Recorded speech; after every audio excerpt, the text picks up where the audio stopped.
Excellent. How are you? So good. So good to see your face. So let's start off with sharing with everybody a little bit about you. So your name, where you live, what you do, all the fun stuff. Sure thing. My name is Laurie and I live in Park City, Utah. This was a manifestation in itself, which we can get to in a moment, living here. But I live with my husband and children, 2 kids, and my husband and I are business partners. And we've made it a point to create a life that's aligned from the inside out. So we decided to become business partners consciously and raise our kids under the same roof together with a set of values that just keeps us tight and close, and there's alignment and flow. So I live an amazing life here in Park City, Utah, and we used to live in New Jersey, and I realized I wanted to move to the mountains, so I decided to create a meditation and a practice with a mind movie around moving here. And I just decided to take on moving to Park City, and we had every reason not to. We had every challenge in our way for getting here. But after meditating daily on it and starting each day with the feeling that I was already here and it was already done, it took 6 months to get us to Park City. So, and what's really cool is I had this image I chose from the internet of Park City. I just grabbed this picture of Main Street, and it was taken from up high, and it was this beautiful picture that inspired me. So I used it for my mind movie, and I used it as a screensaver on my phone. And later on, when we moved here, looking out the window of our master bedroom, I realized that was the exact view, it was the exact picture I used for the image that inspired me. So I literally manifested it right down to the exact frame. So that's always fun to tell. Otherwise, as far as I go, I'm a team leader for Dr. JoeDispenza's work at his week-long retreats. I've been a student of his work for almost 7 years, really committed. And I have a best friend that I'm close to in this work, and we really hold each other accountable to our progress. So we talk a lot and often about our challenges, and I think that's helpful. What else can I say? It's been a life of transformation and challenges and inspiration. And I think that through being a team leader this year in 2018, I've learned more about myself and my spirituality than I ever have in the past. So that's kind of a great segue. Tell us a little about, you said you've been following Dr. Joe Dispenza for 7 years. So prior to that, had you been on a spiritual path? And then you mentioned you and your husband, your business partners, and you raised your children together. So did that start off when you guys first started together? Was that a choice that you guys both made early on? No, that was not. Great questions. So going back to my spirituality, I was always a child who questioned everything. I was raised in a church that was pretty strict. Some would call it a cult. I think that word is short for culture. It was a strong culture. It had a lot of rules and circumstances that went along with that. So I was raised in a tight-knit family where religion was our number one value, and it caused a lot of pain for me because seemed like there were a lot of contradictions in that religion around my relationship with God and spirituality in general. So by the time I was about 20 years old, that church had a political breakdown, and it divided into 3 different churches, somewhat the same religion, which was a non-denominational Christian church. And that was the first time I realized that I had some heartbreak around my divinity. I had some heartbreak around my trusting that something that I was taught to live by my whole life wasn't true, and that could change and be taken away. And that was really the root of the time that I, as a person, started to really delve into the questions I asked. I always asked questions ever since I was very young. I remember at a very young age lying in bed and feeling like what it would feel like if I was dead. If I died right now, what would that feel like? And I remember being surrounded by darkness, but then beyond the darkness, there was light. And then what was beyond that? And I just remember questioning what's beyond that, and then what's beyond that, until I'd get to a point where it would kind of freak me out a little, and I would pull it back in. But I always was a person who asked questions, and I was always a person who found peace in nature, a time alone in nature by myself. So I would kind of go out there and daydream. But so when I was 20 years old and that church broke apart, I I really went after it with spirituality. I was frustrated and lost and sad. I had a little bit of time in atheism Yeah, I where bet. I felt like, okay, that makes sense to me right now. Since we can't define what God is, we might as well say that it's really not God. Maybe it's just nature and science. So I had a period of time that I went that direction, which was useful because I sharpened both edges of my reasoning around all of it. But I dug deep into A Course in Miracles and started to study that. And I love that course. I started reading books and personal development of all types. So I just started my path of discovery and reading, and that started at about 20 years old. Okay. And I'm 43, so it's been 23 years of search and discovery. Yeah. Yeah. So how long ago did you meet your husband, and was he on the same path as you? So we met right around that time when I was 21, 22. He was lecturing, and I heard a speech he gave. He's a speaker, and his lecture actually inspired me to go study chiropractic. So I have a kind of a wellness background. So by the time we started dating, I was about 23, and we joined together, but we weren't aligned as far as our values were aligned and our love was aligned, but how we lived our life at that point was not. So he was traveling and running a company, and I was home and started to have children. We got married, started to have kids, and I was home with them. And it started to feel very divided. And it felt like when he would get home, he was tired, and I just didn't feel connected. And I also felt like off purpose, even though I was a mother, you know, that wasn't really my goal. I wanted to travel the world and be this traveling hippie chiropractor. Yeah. So we had to go through several lessons together. Now, he was raised spiritually very much by his mom, who was an astrologer and just this totally spiritual, amazing woman. And I had my background in my church. So we both had a philosophical connection and background, but that was just the beginning of our search together. And I would say it was about 7 to 8 years after we were married that we decided to consciously align, become business partners, and work from this place of unity rather than divide and conquer. We came up with, let's combine and conquer. Wow. So that's been our thing. That's amazing. And what an amazing environment for your kids to grow up in. Yeah, it's fun. We have fun. We start our day off rather than going into like a rushed mindset and what's missing in the day already, like homework or breakfast or rushing out the door. We start our day with something we call the Wakeup Lounge. So I light the fireplace, I light some incense, we put on great music, and we just lounge a little bit before starting the day. So that's nice. That is very nice. That's how everyone should start their day. Agreed. So tell me a little bit about how you stumbled upon the work of Dr. Joe and how that has changed your life in the last 7 years. Sure. So I had heard of Dr. Joe because he's a chiropractor, and my husband's a chiropractor. So I had heard of him from those circles. And then when I was at a big conference in chiropractic, my husband was speaking there, and so was Dr. Joe. I actually didn't get to hear him speak that day, but I was sitting out in the hallway waiting for my husband, and my friend Laurie came over and sat down with his book and said, I just heard this guy speak. It's everything we've been talking about, Course in Miracles, love, and choosing love over fear, and all these things. And just look at this book. Look, it's 99%, 999% energy and space and all this stuff, right? So I was like, okay, I'll read the book. And I was just flipping through, and I was like, this guy's a chiropractor. I'm going to meet him. So I literally said, I'm going to meet this guy. I got to meet this guy. And I walk away from her, and I go meet my husband. And within 5 minutes, Dr. JoeDispenza walks over, and we were meeting a mutual person. My husband and I were both meeting this other person who was a filmmaker. So it was fun to just within 5 minutes meet him. So what I did is I just decided to read the book. And then I hadn't heard him speak. I hadn't been to any seminars or anything.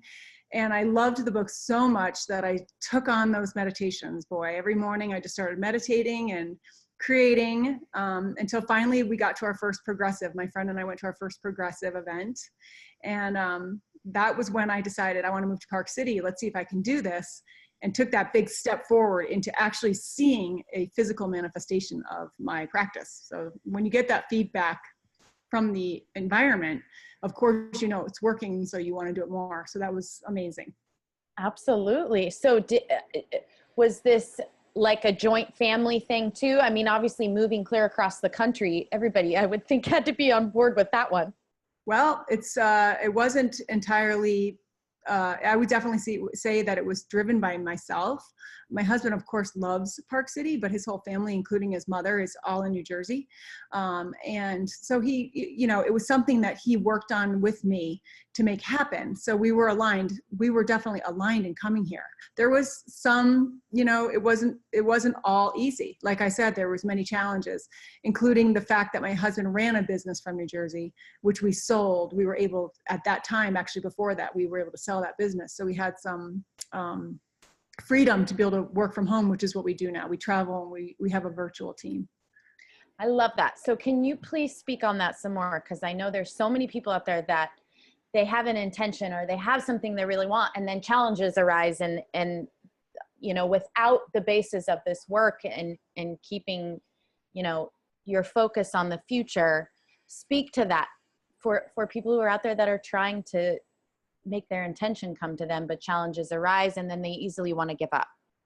Sure. It's, you know, I think the most difficult challenge is when you are married, and even though your relationship can be amazing, if you aren't on the same page, a lot of the times I felt like, am I manifesting alone? Can I manifest? If we're married and we're both committed financially and in our location and with our kids in so many ways, our feet are planted in the same ground. How can I manifest on my own if he's not doing the meditation, or if he's not aligned with what I'm seeing? Am I able to do it on my own? And, you know, the answer is yes, to a degree. We can't control the environment of other people, but if we live strong enough in who we are being as a person, that being radiates a frequency. And if there truly is love at the cause and the foundation, the universe has our back. There's no doubt the universe is there to support us. So my thing, if you asked him, he would tell you the same thing. He was responding to who I was being. So I realized it wasn't going to work. I spent many years convincing and, you know, emotional outbursts and, you know, threats and these things that didn't work at all. And then I started Joe Matter to matter. Matter to matter, exactly. Yeah. And then really the big shift was Dr. Dispenza's work, which got me to focus on myself, focus on my own resonance, my own spirituality, my own way of being, my own connection to the universe and the divine, and my own divinity, and accessing that as harnessing that power as a power to create rather than controlling another person or an environment. So really the commitment to taking the time every day to meditate, even though sometimes I didn't want to, and many times I didn't want to, or I just felt like there were so many circumstances outside of me that I could not win or overcome, but I would sit and meditate anyway. And certain days after the meditation, the day would flow and it would be so easy to keep that high vibrational feeling like it's all already happened and I'm moving and life's great and all these things.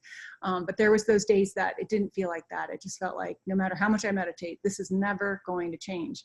And that's the part to overcome.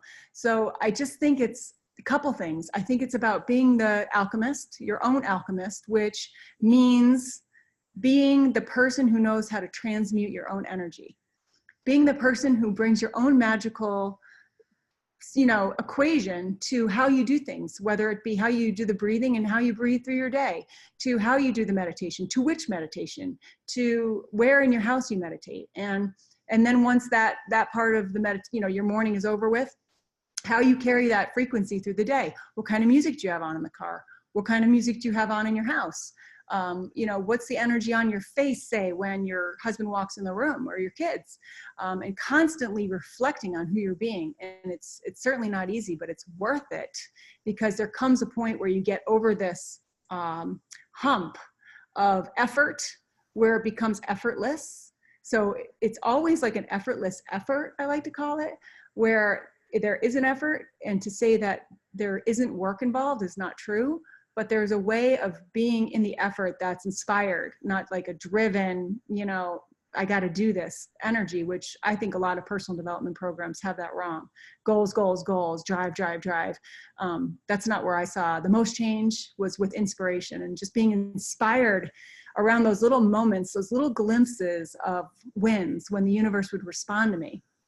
So even though things, bigger chunks and bigger rocks might have taken a little longer to move, there were instant signs from the universe for me that it was working. And I had to slow down enough to see them. And once I saw them, I was addicted. You know, once you see that, you get that feedback. It's just beautiful.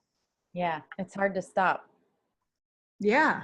So maybe just tell everybody out there that's watching that doesn't know what a mind movie is. Talk a little bit about that, because you mentioned seeing Park City in there and putting Park City in there, and now you're there. So just talk a little bit about that, the mind movie and that experience of, and why did you choose Park City?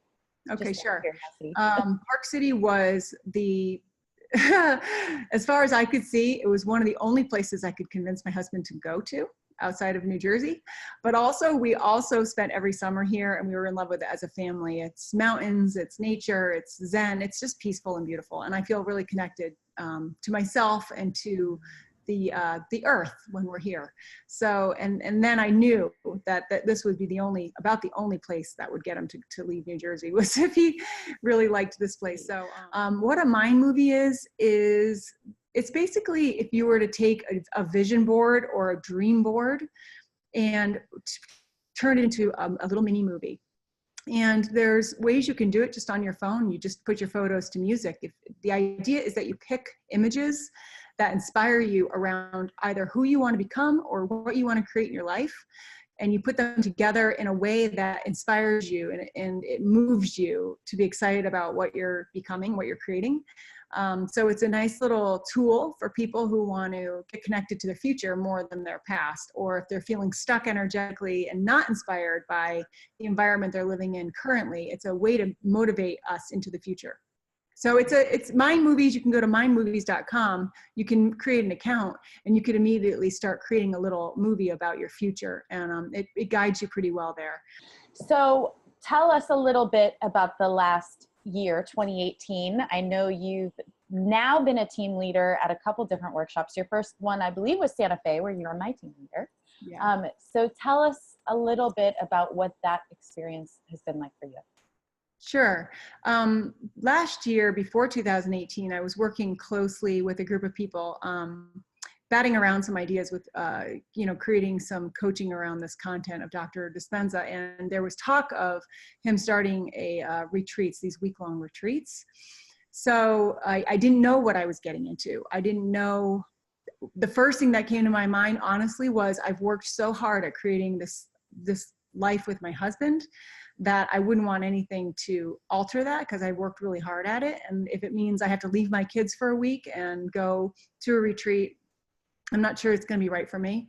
But I did also know that minimally I've committed to a 3 to 4 day event of his once a year. So I figured, well, maybe this will just take the place of that. So for the first one, I went in with all of these questions and doubts and concerns about protecting my life that I created.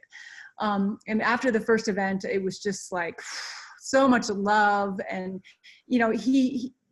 Dr. Joe really did give us an explanation of what it would be like, as far as it'll be challenging, but your heart will open and there'll be so much love. You'll love people so much. But I really didn't even get what he was saying until the event was over and I knew what he meant. And because I'm so in love with the concepts that are taught, and because I find them to be true, so true, to be interacting with people just like me and inspiring them to take actions in their life and to have them learn that they can heal themselves or manifest a life they love, or just have the breakthrough understanding that they are creators and that we are divine beings in the way that you can do in 7 days with someone, was just the most life-altering thing I had ever done before. So my recap of that first event was, wow, I've never been so in touch with how I want to spend my purpose in life as I am this week. And I still, to this day, am not completely clear how I'm creating my purpose, what it's turning into, but I can tell you what it feels like. And it feels like what it feels like to be a leader at the events, when it's just inspiring people showing up and being a part of something so big and transformative. So that was the first event. The second event, I did 4 events this year. That was Santa Fe. The next event I was not signed up for, but I was contacted and asked if I could get there, and that showed up for me. So I said, it's showing up for a reason, so I should go. But this event was different because this time I had to leave my husband, and he had come with me to Santa Fe. This time I had to leave my husband and my kids and go, and I was uncomfortable with that because it was just a couple months before I had already been gone 7 days. So now the questioning came in again of, why am I doing this? Can I do this? Can I leave my family? Will our dynamics change? And all this doubt and fear started to come in. And then after that event, again, I realized, well, I'm just a multidimensional, powerful being who can even create even more of a dynamic between my husband and I and my kids. So again, just mind-blowing, inspiring, beautiful. It started to become, well, I can't even wait till the next event, you know? So the next event was Toronto. And that was a really challenging event because we were doing a pretty extreme activity with that one, with people rappelling off the side of the building. And to have your team go through that, and there were some challenges, you know, just the whole thing was coming up against our limits, all of us, even team leaders and the participants and everyone. But again, I became somebody new. I just became somebody new. And I feel like every time I do an event, I come out somebody new. I can't say how many events I'll do in 2019. I think that's up to the universe and the unknown to show me, but I'm open to it, and I certainly love the work. And then as far as Cancun, this final event, my role was a bit different because I was a team leader, but I was also captain, which is an overseer and kind of a flow master, communicator between many moving parts. And this challenged me more than anything I've ever done, ever in my life, because I realized that I had certain ideas and concepts going into it of how things could run. And I realized pretty quickly that sometimes what we have in our mind isn't what's going to happen. And I just realized that I had to let go of the attachment to knowing best, you know, what my role would be and how it should go and all that control, to a point where I just had to let go of it. And once I really did surrender into, it's all okay, the team is amazing, everybody's good, then magic, it was just pure magic after that point. So my big lesson was, take logistical action for sure. There's things we can make happen, but there's a lot of letting happen. Yeah. Wow. You're giving me the chills everywhere. Chills are good. Chills are good. Well, you were an amazing team leader, even for your first time. It was amazing. It was so amazing. And I'm just listening to you now. It's so inspiring. Thank you. Thank you. I appreciate it. I received that compliment, and I attribute it to commitment to growth, and, you know, being more committed to growth and change than going backwards to who I used to be or things I was attached to. Absolutely. So just a couple more questions for you, Laurie. What is one piece of advice you would give to somebody watching this? One tool that you could give them for somebody who may be in a situation like you were, who's had maybe a strict religious background, but that doesn't feel right, and they don't really know what direction to turn to. What's just one tool you can give them in moving forward? Yeah, the best thing I can say is be your own magician. Be your own magician, and take the time to immediately be able to sense and feel into what feels good and what doesn't. And when you find something that's not feeling right, it doesn't feel congruent, or you don't like spending time on it, go ahead and let that go. And let that go so that even if there's an empty space, whether it means friends or, you know, anything at all in your life that feels like energetically it's not a match for who you are, let it go. Let it go away, because the feeling of letting it go is not comfortable. And sometimes we feel guilt for saying no to things, and we feel just this empty space is uncomfortable, but then it's an empty space for the right thing to come. And if you really focus on what is working and the ways that you want to feel, then focus more on the ways that you want to feel, and what actions and what commitments can you have in your life to feeling that way. And maybe it's an art project, maybe it's music. It usually has to do with the realms of creativity that we are most have access to our true love and heart inside. but spending time alone in nature, anything that's this intuitive process. You be your magician and figure out and be committed to becoming the beautiful soul that you are. Oh, I love that. Be your own magician. Yeah. That's a good line. So my last question for you, my motto is love over fear. I try to live that every single day. So tell me, when you hear love over fear, what does that mean to you in your own life? Yeah, I love that. When I saw that in your email, I was like, oh, that's so beautiful. Love over fear means, I can go back to Course in Miracles, which is really where I first learned the distinction between those two things, because you really can break almost everything down into those two. Whether it's the way someone's treating you or the way you're feeling about something, it's usually a call for love or it's fear we're in, and it's literally one or the other, and you can't be simultaneously in both spaces. They're energetically polar opposites. Love is real, fear is not real. So when if you're in fear, one of the exercises I used to have for myself is when I was in fear or a funk, doesn't even matter if it's like fear, like afraidness. If I was just in a funk, I would name it fear and say, where's the bridge that gets me back to love? Where's the bridge? And I would look for any door to open that would take me back to love, because I realized the love is real. And if you can just, as a practice, learn to navigate your way back, they're just two different places. Love is real, fear is not. Oh, I love that. I love that. Love is real, fear is not.